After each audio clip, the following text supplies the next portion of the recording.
Good afternoon, good morning.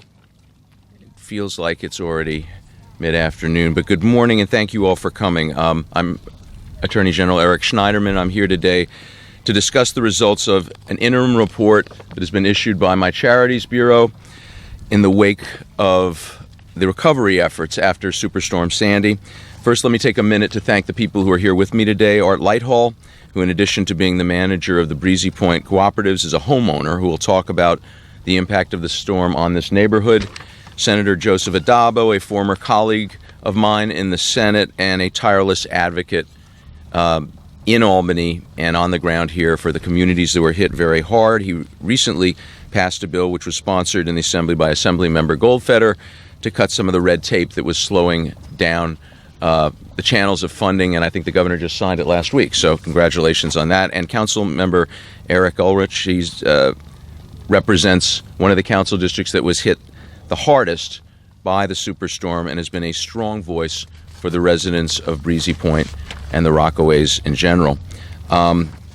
Being here today is a powerful reminder of what this community and other New York communities have endured and how much work still needs to be done. If you look behind us, you can see across to the ocean. The problem is, this is not the view you would have had a year ago. This was a thriving neighborhood with dozens and dozens of homes behind where we stand now. Many had been there for decades, but on October 29th, everything changed. At least 60 lives were lost, 50 of them in New York City. Thousands of people up and down the eastern seaboard essentially lost everything. And 2 weeks later, less than 2 weeks later, a nor'easter came back to batter the communities again, and it has challenged us. Nothing like this has ever happened in the state of New York before. It was unprecedented, but the response by New Yorkers was also unprecedented. New Yorkers are a resilient, generous people. They got right to work. Some people came to help their neighbors. Individuals just took time off for their jobs. People raised money. People pitched in. Folks donated supplies. And more than $500 million was donated to charities in the months following the storm. With so much money being channeled through charitable organizations and so many people making contributions based on their desire to help the folks who were harmed by the storm, it's essential that both the donations and the distribution process be completely transparent and above board. That's why after the hurricane, I pledged, and my office pledged, that we would take a hard look at all the charities claiming to be doing Sandy relief work. My Charities Bureau, and I'm joined here today by Jason Lillian, the head of my Charities Bureau, which regulates all nonprofits in the state of New York, conducted a thorough review. They sent out questionnaires in November of last year. They sent out additional questionnaires to evaluate what had happened in the 5 months after the storm. And we've established that people across New York and around the world gave $575 million to roughly 90 nonprofit organizations with the expectation that the money would be used to help those harmed by the storm, to help people whose homes had been destroyed, to help people who were sitting in the cold, who didn't have food, didn't have clothing or shelter. Based on the questionnaires we've received in March and April, we have issued this interim report, but our investigation is ongoing. And the charities themselves acknowledged to us, and this is all in the report, that 42% of the money they raised still hadn't been spent 5 months after the storm. That's their self-reporting. The actual amount spent on aid to victims of the storm, we believe, was in fact lower than the 58% they reported. 17 of the 90 charities we surveyed told us that they are not using all the funds raised for Sandy relief victims, even though, as you can see from the devastation that is right behind us, a lot of work needs to be done. Again, this is their self-reporting. We think the numbers are higher. And even if we take the data at face value, 42% of the money not being spent after 5 months is unacceptable. And some charities reported think 12 charities reported that as of 5 months after the storm, they still had more than 75% of the money they collected on hand. The data provided by these charities also shows that some may have misled donors or obfuscated how donations would be used. Some failed to allow donors to designate the money for storm relief, or made it so complicated and confusing that people didn't know how to do so. And some stated to us after the fact that funds contributed by donors would be used only if the donors designated it for Sandy relief, but didn't communicate this to the donors. So we understand that not every dollar can be spent right away, and some causes are best addressed over the long term. It is going to take a lot more work, even today, and we support the ongoing efforts of good nonprofits and of the residents here who have been heroic in organizing and becoming their own best advocates to continue the work. Obviously, much more needs to be done. As a result of the responses to our questionnaires and our interim report, we're pursuing more than 50 of these charities, demanding more detailed accounting of how the funds were distributed. We want to make it very clear that you cannot get away with misleading or defrauding donors in New York. You cannot raise money for a cause and spend it on something else. It is very important that the relief get here as fast as it can, and as much of the money as possible gets here as fast as it can. People in need and people who contribute to help those in need shouldn't have to worry about where the money is coming from. This is a critical effort. Our work on this is ongoing. This is an interim report. There is more to come. But as I've said, the initial information after 5 months of relief work suggests serious problems in communication with donors, in the distribution of funds. We are pursuing this, and we will try to get every dollar possible to the people of Breezy Point and the other communities devastated by this storm. And now I'd like to introduce Art Lighthall, who is going to talk a little bit about the personal impact of the storm on this community. Art. Thank you, and good morning all. Welcome back to Breezy for those who have been here before. You may be better off in Breezy than you are in Manhattan, so stay a while. The breeze is coming off the ocean as we normally get. I want to thank the Attorney General for taking the time out, but also for the work that he's now started. Behind me are 135 vacant sites. There are 220 other vacant sites in this community, a total of 355 homes gone. People are trying to rebuild these homes. They need the assistance because in many cases they did not get support through FEMA, and in many cases they had no insurance, or their insurance proceeds were small, or they're fighting with insurance companies. Us, like sections of Staten Island, Gerritsen Beach, and Broad Channel, have families that need to get back in their homes. And many of those families need the support of charitable organizations who have collected funds. Those funds were collected because of the storm, and in many instances, this particular area behind us was the poster child of the Sandy devastation. So, Eric, I want to thank you very much, and I'll leave it to you. Thank you. And now someone who I've known and worked with closely and is a great advocate for this community and the rest of his district, Senator Joseph Addabbo. Thank you. Good morning and welcome to Breezy Point, actually the fire zone. Renamed the fire zone because of the homes that were burnt down. But again, thank you for being here. And I want to thank my good friend, the Attorney General Ulrich Schneiderman, and his office for raising a very important issue for those who are in need. And again, thank you for your office efforts and for the interim report. You know, in the days and weeks and months that followed Hurricane Sandy, a very common question amongst my people who were victimized by Sandy, and these included residents and businesses and veterans posts and religious institutions. The common question was, where's all that donated money? They heard about it, they read about it, but they never saw it. Many never witnessed the benefit of these donated dollars. And so that is still a common question for us today. My residents in Howard Beach, Broad Channel, Rockaway, including right here in Breezy Point, saw that money donated, money collected, was not necessarily money that helped them in their time of need. So for the benefit of those residents who were not helped by FEMA, where insurance companies fell short and they've now maxed out their credit cards and their and retirement funds, for the business owners who want to come back and want to rehire, for the veterans posts who veterans have served our country, yet their posts have been damaged and have fell victim to Hurricane Sandy, to those religious institutions that open their door every time we've asked them to, for all their benefit. We ask those who have retained the money collected to do the right thing.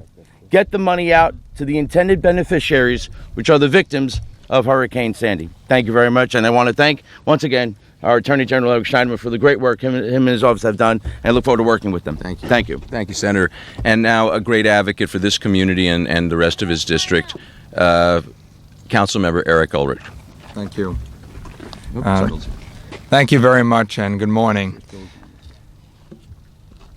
First, I want to thank the Attorney General for doing a superb job of probing some of the charities that, in the weeks and months after Hurricane Sandy, raised millions and millions of dollars, telling their donors that the money was going to help people that were affected by the storm. And now we know, because of this report, that that was not always the case. Now, I am confident that the Attorney General and his office, in instances where he believes criminal acts were committed or people were defrauded, that prosecution will be brought against those organizations. But for the most part, I think that some of these organizations simply misled a lot of people into thinking that when they donated money online, on the phone, through the mail, that it was going to go to communities like this in Breezy Point. And the fact that they are still sitting on that money, to me and to the residents of my district, is unconscionable. It just doesn't make sense, and it's wrong.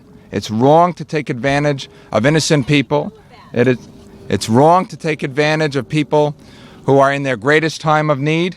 But for those people and for all the people that were affected by the storm, they can rest assured that the Attorney General, the state, and the city of New York are watching after them, going after and investigating aggressively those groups and charitable organizations that claim that they were going to help people in need, and that we will bring all pressure and put pressure on those organizations to release that money and get it to the people who need it the most. Thank you very much. Thank you. And joining us now, another great advocate for this cause and the Assembly sponsor of the bill that just was signed into law next week. This is actually how things work in Albany. The Senate finishes and leaves town, and then the Assembly takes a little longer. Assemblymember Phil Goldfeder. Thank you. Thank you. Thank you. First and foremost, I want to thank the Attorney General because, there's been no steadfast, stronger advocate to make sure that those organizations who claim to be helping the folks in this neighborhood and neighborhoods all across our community and holding them accountable. And I want to just thank him for his enthusiasm, making sure that the funding goes where it needs to go. I mean, there's one word that this is all about. It's about accountability. And as elected officials, we're held accountable to our constituents, and organizations need to be held accountable as well. And after the storm, we saw every organization collecting money, and we know some of the good ones who came out right away and made sure that money was distributed right away. We saw it right here in this great community. But there are those organizations that, for whatever reason, are still holding on to that money. I know as not just 85% of my district got destroyed, but my own home got destroyed. And my family needed that money. And there were organizations that were there for us, who helped us, who gave us the money we needed when we needed it. And yet today, still today, there are organizations that are holding back to that money. And it's about time that we hold them accountable. I want to thank the Attorney General, my colleagues, for doing everything we can to ensuring that every penny raised goes to the families who need it. So thank you very much. Thank you. Thank you very much. Thank you. Listen, the Assembly member makes a very important point. A lot of New York's nonprofits provided essential assistance very quickly. A lot of the money was spent effectively. A lot of people volunteered their time to assist. We welcome that. We celebrate that. That's what makes New York such a great place to be and to live. We have the finest nonprofits in the world. Yeah. And it is important, if you want to help the good nonprofits collect money and the public retain its confidence in their charitable giving, that you have to call out the bad actors. So this is not an attack on most of the nonprofits that helped with Sandy relief by any means.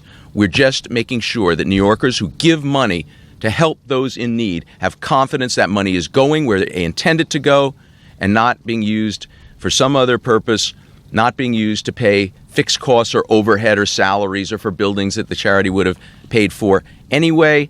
And we are going to continue this investigation until we establish the facts clearly, and we will release further reports as we get the information, as we do the analysis, and as the investigation concludes itself. And with that, Matt, I think we can open it up to questions. Just please, on the report, and please tell us who you are. Andrew Stiff from WNBC. Does the public bear any responsibility if they're clearly told if you don't make the donation by, November 20th, and then the donation comes in late December? Aren't charities allowed to use this to help other people in need? Oh, absolutely. The key to your question is the word clearly. It is, I don't want to comment on individual organizations right now, but it is evident to us that there were organizations that were not at all clear and that picked arbitrary deadlines and that have very complicated record-keeping systems that make it hard to determine where the money went. So that's something we're looking for, absolutely. If there was full and clear disclosure made and it was easy for people to decide they could designate their money for Sandy relief or for something else, no problem, totally legitimate. We just want to make sure that in a period of time when folks were seeing every day, every night, through your station and through others, the damage. And I was out here in November before the cleanup. I mean, this was, as Art said, a community that was featured in a lot of reports and a lot of video that went around the world. So we want to make sure that everyone was clear on what their money was going for. And you're absolutely right. Charities have the right to spend money on other causes, but this one was used to raise a lot of money, and we want to make sure we know where those donations went. Attorney General, there was a complaint filed against the Red Cross. Would you introduce yourself? Sorry, Allison Fox, Wall Street Journal. There was a complaint filed against the Red Cross and their movement assistance program. People alleging that they sort of arbitrarily changed the rules in the middle of the game and are not giving money to people they sort of gave verbal, recognition that they would get money. Is your office looking into this complaint? Are you opening up an investigation into this complaint? Well, I'm not going to comment on specific organizations in our investigation, but we have received that complaint and other complaints, and we are pursuing them. Are you pursuing that complaint specifically as well? We're pursuing a variety of complaints. That is one of them.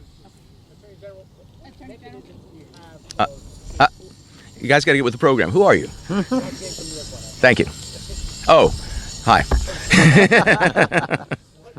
mechanisms do you have of enforcement, and what can you do specifically, and will you do to tell them to say, open the books and show you how to do it? Well, the New York State Attorney General's office is the regulator of charities in the state of New York. The statutes give it that authority. We have the ability to get any and all information from charities, to compel them to produce information. Sanctions can range from monetary penalties to us actually shutting organizations down. We are going to pursue this, and nothing's off the table. Attorney General, Eileen LaPalmer from News 12. Hi. Do you feel that there's possible, criminal activity here by these organizations, or is this something that they routinely do, and now you're kind of noticing because it was on a larger scale with more money? I can't comment on whether or not there is any criminality. This is a very unusual situation. We never had anything like this happen in New York State. We are getting anecdotal information relating to some other catastrophes in other states that indicates that there may be ongoing problems with some organizations. So we're looking at the whole picture, but nothing like this has ever happened, and it is a unique situation, and we are treating this with a great deal of care, and we're taking the complaints we receive and the information we gather very, very seriously. One question in the back. I spoke to a charity back in May who said that the reason that they were holding on to some money was because down the road they may need to spend it on mental health services or things, because this type of devastation will have an impact for many years to come. And then have any of them given you that answer, and do you see any justification for holding on to the money? We're continuing. As I indicated, we have sent letters demanding more detailed information to a large group of the organizations that are. And this report is available on our website, and the appendices show you what the questionnaires have been, and all the information is contained here. We are pursuing further information, and we're not seeking to judge anyone unfairly. If there are, as you can see, there continue to be needs. There's a lot of things for good charitable organizations to spend their money on. A lot of people still need help. We just want to make sure the money, sooner or later, is getting where the donors intended it to go. One more? Sorry, right here. WR, Terry Sheridan, WR Radio. Just to be clear, we're talking about legitimate charities here and not scams that were set up to take advantage of the situation. We're talking about legitimate charities, but if you raised money for victims of the storm and 5 months later still have 90% of the money, some people would question whether that is a legitimate function. There were some charities that were started up specifically to address the storm, but most of the charities we're looking at were established organizations, and most of them, the overwhelming bulk of the money, went to well-established organizations. Hi, I'm Frank Eltman from Associated Press. I'm just wondering if you're coordinating with prosecutors in other states, Connecticut, New Jersey, as far as perhaps these charities go across state lines.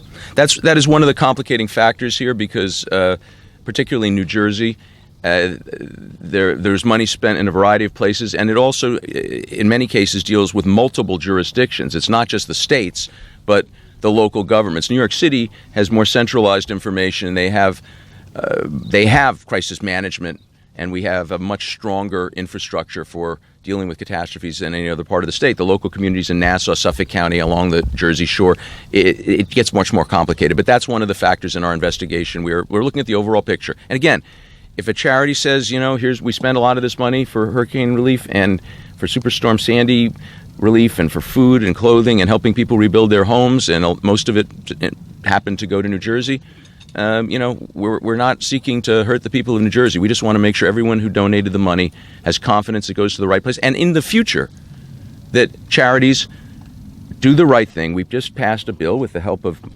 my colleagues here that my office worked hard on for the last year or so to reform New York's nonprofit laws to make it easier for good nonprofits to function and to make it easier for all of us to understand what they're doing. This is about transparency. This is about accountability. This is about us all understanding that the money goes where the donors intend it and the relief is delivered effectively and efficiently. One more? Charles Lane, WSHU. Just to follow up, what was the most common excuse charities gave you for the delay, and were they just? There's a broad range of I won't even call them excuses. There's a broad range of explanations, and as I said, we are, and some provided really no explanation at all. That's why we're following up with over 50 of these organizations with a much more detailed set of demands, and we're not going to rest until we get all the information.